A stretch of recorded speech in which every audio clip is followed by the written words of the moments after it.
Centinaia di persone hanno sfilato questa mattina al Parco San Giuliano. La richiesta dei manifestanti è che questo spazio di Mestre rimanga un polmone verde a disposizione dei cittadini. Dopo l'eccezionale acqua alta a Pellestrina è partita la corsa dei residenti per ottenere i rimborsi, ma secondo i cittadini ci sono molti dubbi e aspetti da chiarire. Tutti in campo per solidarietà. Domani al quartiere Pertini si giocherà per raccogliere fondi da destinare a chi ha subito danni con l'acqua alta. Marco Sitran, primo firmatario del referendum per la separazione tra Venezia e Mestre, è stato aggredito a calci ed insultato al termine di un concerto.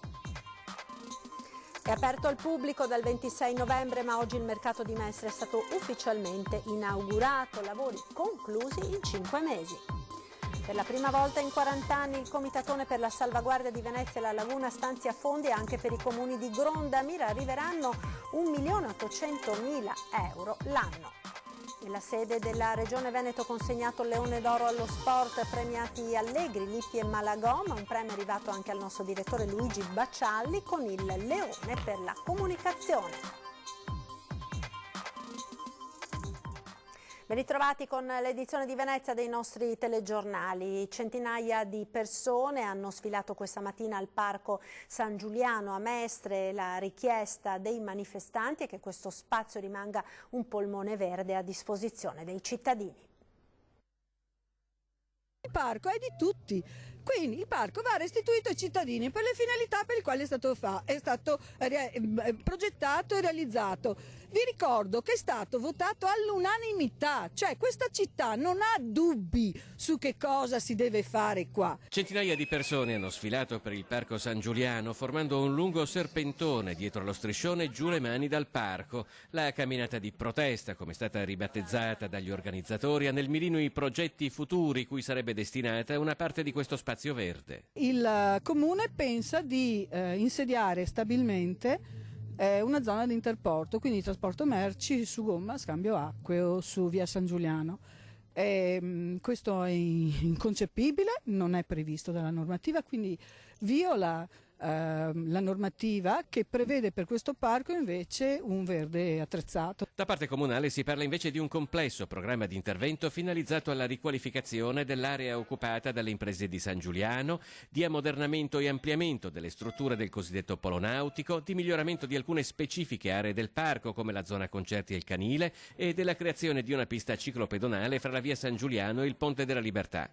Da parte dell'opposizione in Consiglio Comunale invece si ribatte ribadendo una richiesta di chiarezza che finora sostengono non è arrivata. Abbiamo fatto una serie di interrogazioni in questi anni, a partire dai lavori malfatti di quest'estate. Dobbiamo ancora ricevere una risposta dopo che sono stata sequestrata un'area, dopo che ci sono state varie proteste e segnalazioni anche agli organi competenti da parte di più associazioni. La situazione appunto è quella che si vede qui alle spalle, quindi ancora la presenza di questi cassoni abbandonati e non sappiamo ancora quando finirà effettivamente il cantiere, quando saranno effettivamente verificate le condizioni che erano state segnalate dai carabinieri forestali e su questo appunto chiediamo ancora una risposta.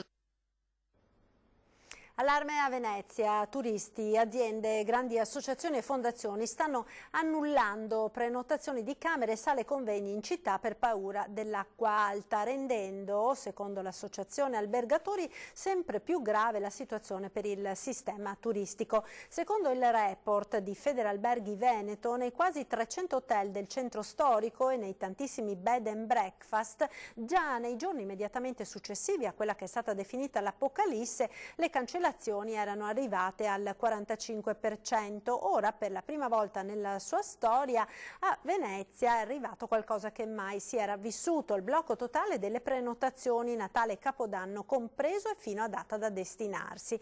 L'associazione veneziana albergatori ha deciso di mettere in campo tutte le sue forze per dare battaglia alle fake news che stanno anche facendo diminuire le prenotazioni per i primi mesi del 2020. Molti sono convinti che una marea di 110 centimetri significhi dover nuotare in piazza San Marco, ha detto il direttore di AVA Claudio Scarpa, e c'è chi prima di prenotare controlla l'altezza della marea facendosi fermare anche da una previsione come quella di oggi di 90 centimetri.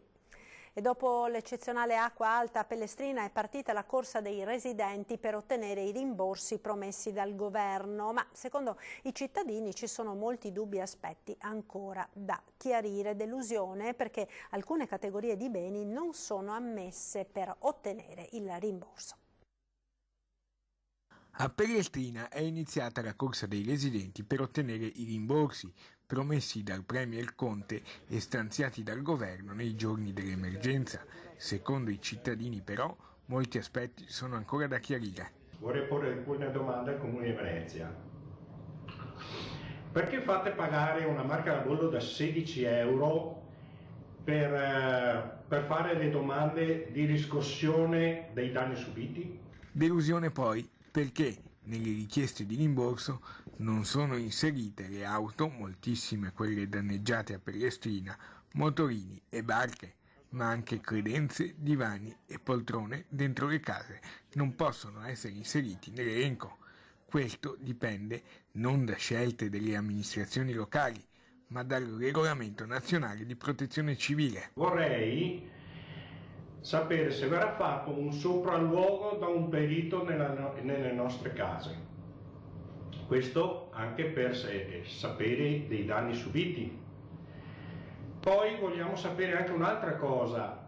La domanda può essere successivamente integrata sulla perizia che verrà fatto poi dall'addetto. Chiarimenti ritenuti fondamentali anche dal presidente della municipalità del Lido e Pellestrina, Deni Carella, mentre il delegato del sindaco alle isole, Alessandro Scarpa Marta, non vuole parlare su questo tema, limitandosi a riferire di aver invitato il sindaco Brugnaro a venire ancora in isola in sopralluogo. E quanto tempo ci vorrà poi per riscuotere il dovuto? Tutti in campo per solidarietà. Domani al quartiere Pertini si giocherà per raccogliere fondi da destinare a chi ha subito danni con l'acqua alta. E andremo in campo per giocare una quadrangolare, quindi con 4 squadre, e facciamo beneficenza. Indosso anche la maglietta del quartiere Pertini che abbiamo realizzato proprio in questi giorni. Domenica a partire dalle 11 in quartiere Pertini a Mestre si scende in campo per solidarietà nei confronti di chi ha subito danni con le acque alte delle scorse settimane, Venezia e isole. Ci sarà in campo una cassetta in cui ognuno potrà mettere, spero, tanti generosi. All'evento, che sarà l'occasione per utilizzare il nuovo campo da calcio del quartiere, parteciperanno anche molti rappresentanti dell'amministrazione comunale. Molta disponibilità da parte di tutto anche il mondo politico. Evidentemente questo problema è un problema che è sentito e quindi tutti quanti si fanno carico e io ringrazio sin d'ora.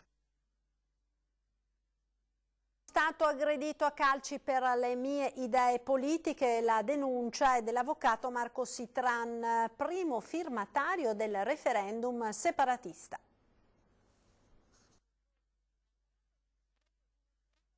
Sono andato con amici a vedere un concerto in pace e sono stato individuato da alcuni giovani che mi hanno aggredito, mi hanno riempito di calci, fatto letteralmente volare fuori dal locale, dove le minacce sono continuate, le intimidazioni, e se non fosse stato per una mia amica la violenza sarebbe stata ben più grave. Per le mie idee politiche sì, perché sono il primo firmatario del referendum, sono promotore del referendum e quindi sono visto come una persona assolutamente da boicottare, da aggredire, sempre con rispetto civile.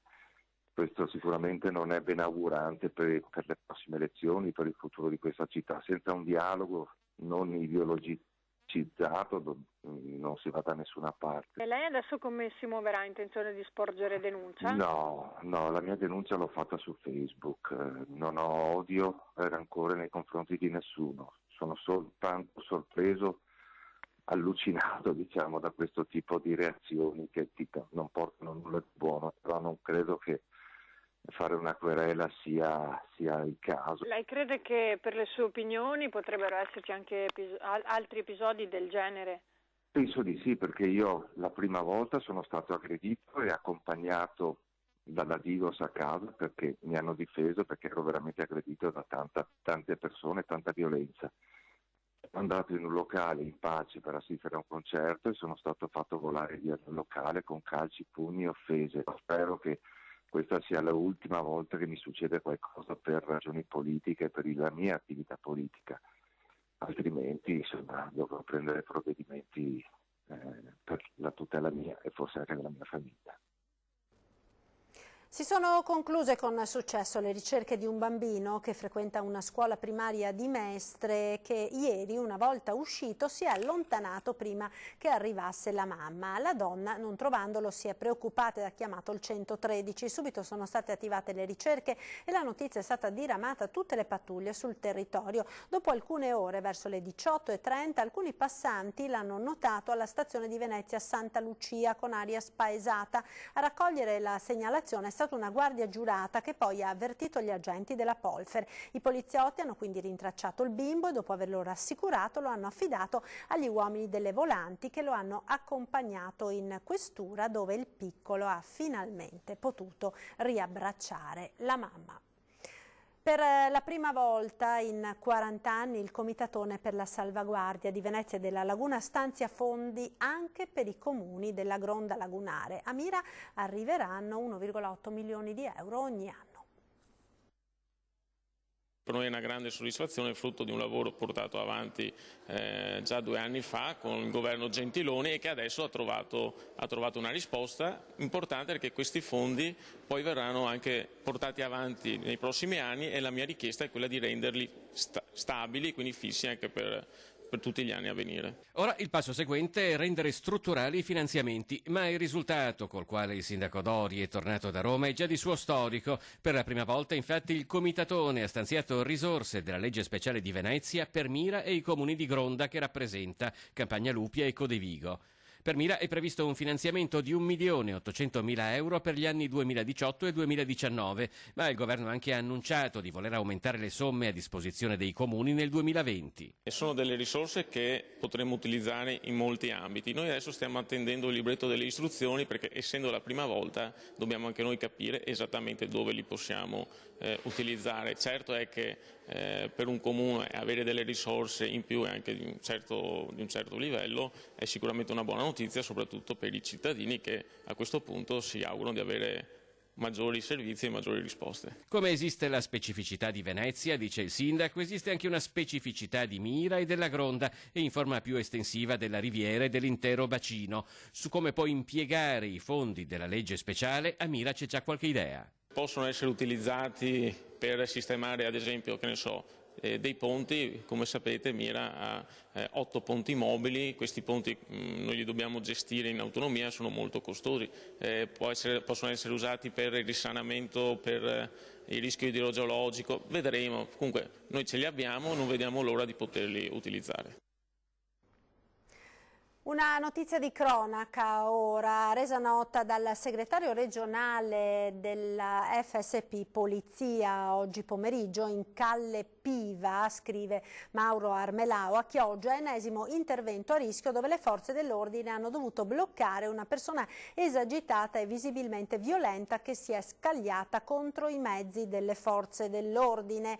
Ennesima dimostrazione, continua Armelao, che in questi casi l'unica soluzione è il taser. Inutile parlare e discutere, la politica nazionale è ferma su una cosa per noi sempre più indispensabile. Non possiamo continuare a contare feriti quando con uno strumento che si è dimostrato efficace si andrebbero a ridurre i corpo a corpo. Basta chiacchiere, dice il segretario. I politici che stanno dalla parte delle forze dell'ordine escano con coraggio e presentino interrogazioni in Parlamento per svegliare il governo su questa cosa che sta appunto cincischiando, così conclude Armelao. Noi ora ci fermiamo per qualche istante di pubblicità. A tra poco.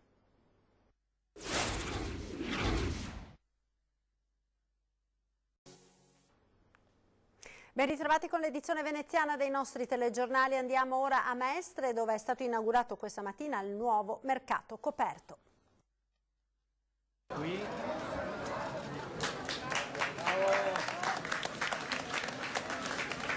Emozionante del 26 novembre, dopo 5 mesi di lavori, il nuovo mercato coperto di Mestre è stato inaugurato ufficialmente, alla presenza del sindaco Brugnaro e delle autorità. Voglio inaugurare questo luogo come simbolo della rinascita di Mestre di tutte le parti della città che abbiamo detto e volevamo rilanciare. Che una cosa è dirle, una cosa è farle le cose. Vorrei ricordare a tutti che per fare questo c'erano soldi. I soldi li abbiamo trovati, vediamo da dove, dall'efficientamento della macchina comunale. Cioè abbiamo efficientato, abbiamo tolto gli sprechi, gli sperperi, eccetera, eccetera, montagne di mangiatoie di ogni genere che evidentemente poi creano anche qualche malumore, non portano molto di sicuro, però creano delle risorse che possiamo far ricadere sui cittadini. Stesse risorse che troviamo quando facciamo le luminarie, cioè restituiamo ai cittadini quell'orgoglio di città di essere un bel posto, un bel luogo da vivere. Il nuovo mercato infatti è costato all'amministrazione quasi 3.600.000 euro, di cui 2.900.000 per la nuova struttura, finanziati dal Patto per Venezia, 490.000 per la realizzazione del mercato provvisorio, 200.000 per la sistemazione di Piazzetta Coin ed aree esterne, che fa parte dei prossimi interventi. Vi si accede come prima attraverso 2 entrate, quella principale su Piazzetta Coin e quella secondaria da via Fapanni. La struttura, con 36 banchi, è ampia 2.000 metri quadri, di cui 1.000 di negozi, ed è stata una sfida anche dal punto di vista tecnologico. Coperta con falde romboidali prefabbricate in legno lamellare e appoggiate su pilastri in acciaio, posizionati in modo da cadere al centro dei percorsi e lasciare libere le facciate dei banchi. Il manto di copertura invece è stato realizzato con pannelli ondulati per consentire l'illuminazione naturale, ma allo stesso tempo la protezione dal sole. Nella sede della Regione consegnato il Leone d'Oro allo sport, premiati Allegri, Lippi e Malagoma. Un premio è arrivato anche al nostro direttore Luigi Baccialli con il Leone per la comunicazione. Un parterre davvero d'eccezione con tanti ospiti illustri per la premiazione dei Leoni d'Oro per lo sport. A ricevere il prestigioso riconoscimento il presidente del CONI Giovanni Maragò, il commissario tecnico della nazionale italiana ai mondiali di calcio del 2006 Marcello Lippi, l'allenatore degli ultimi 5 scudetti della Juventus Massimiliano Allegri e l'attore Pino Insegno, con la presidente del Consiglio Comunale di Venezia Ermelinda Damiano. Tra i premiati anche il nostro direttore Luigi Baccialli, cui è andato il Leone d'Oro per la comunicazione. A distanza di tempo, cosa ricorda di quella fantastica avventura? Tutto il bene possibile, la più grande soddisfazione professionale che ho provato nella mia carriera. Ne ho provate tantissime, ma quella è inarrivabile. Il pensiero di Allegri è invece andato alla città, duramente colpita dall'acqua alta. L'acqua alta che ha creato danni non poco a tutti i cittadini, sperando che in futuro questo problema venga risolto per il bene della città e per il bene del patrimonio italiano. Il presidente del CONI Giovanni Maragò, parlando delle Olimpiadi di Milano Cortina 2026, ha sottolineato il grande ruolo del governatore Luca Zaia. Io Zaia è una persona che sento non frequentemente, ma può esserci anche una settimana che ci parliamo 5 volte al giorno. C'è una piena sintonia. Premiato con il Leone d'Oro per la comunicazione anche il nostro direttore Luigi Baccialli. Quindi noi come televisioni siamo contenti di aver reso un servizio importante per quella comunità del Veneto che è stata colpita duramente dal 51 del Polesine, ricordate il Vajont, insomma l'alluvione del 2010. Noi come i primi come televisioni a seguire ora per ora tutta questa catastrofe, di questo ci viene dato merito. Un'ultima ora di sport, medaglia d'argento per Federica Pellegrini nei 200 stile libero agli europei di nuoto in vasca corta, in corso a Glasgow con il tempo di 1 minuto 52 secondi 88 primi. La vittoria è andata alla britannica Freya Andersen. Ed ora le immagini del presepe realizzato dalle fate del quartiere Pertini a Mestre, che si contraddistinguono per la loro grande manualità. Vediamo.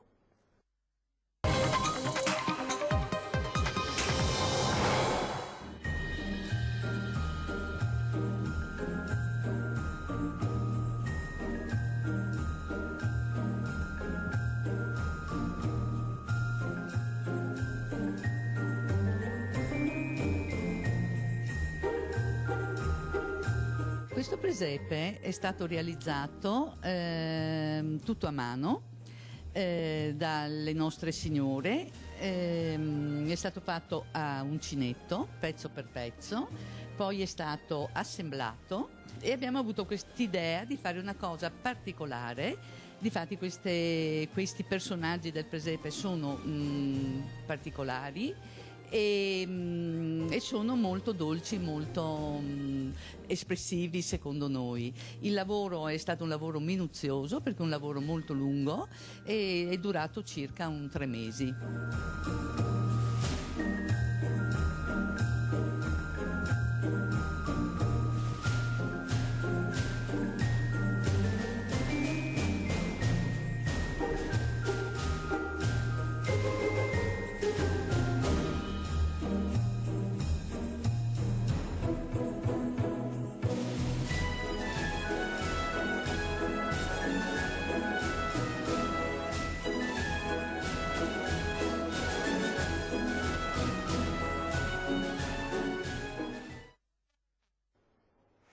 Ritorna dunque anche quest'anno la rubrica dedicata alle vostre natività, come avete visto, ed ora vi vedrete in sovraimpressione nel cartello quelli che sono i contatti della nostra redazione per inviarci le immagini della vostra natività. Se non riuscite a riprendere il vostro presepe e a mandarci foto e video, contattateci e verremo noi da voi. Naturalmente se inviate la segnalazione via mail, fornite una breve descrizione del vostro presepe e inserite i vostri dati, l'indirizzo ed il numero di telefono al quale possiamo contattarvi.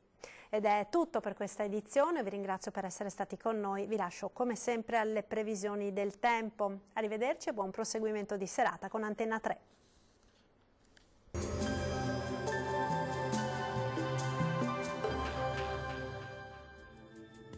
Bentrovati al Meteo. Festività dell'8 dicembre all'insegna di condizioni meteorologiche stabili, anche se la domenica risulterà piuttosto grigia. La situazione nel dettaglio. Sul Veneto ampi spazi di sereno sui rilievi bellunesi, nubi basse ed occasionali nebbie in pianura e nelle valle prealpine, specie durante le ore più fredde della giornata. Precipitazioni assenti, salvo per occasionali piovigini alla sera sulle aree meridionali della nostra regione. Temperature minime tra -4 e 3 gradi, valori massimi compresi invece tra 7 e 9 gradi. Situazione sostanzialmente simile anche sul Friuli Venezia Giulia, con tanto sole sui rilievi, qualche addensamento e cielo poco nuvoloso invece sui restanti settori. Temperature minime tra -1 e 7 gradi, massime tra 7 e 10 gradi circa. Ci spostiamo infine sul Trentino Alto Adige, dove invece sarà una splendida giornata all'insegna del sole con cielo, vedete, sereno. Temperature minime sotto zero, massime sui 9 gradi. Dal Meteo per ora è tutto, grazie per l'attenzione e arrivederci al prossimo aggiornamento.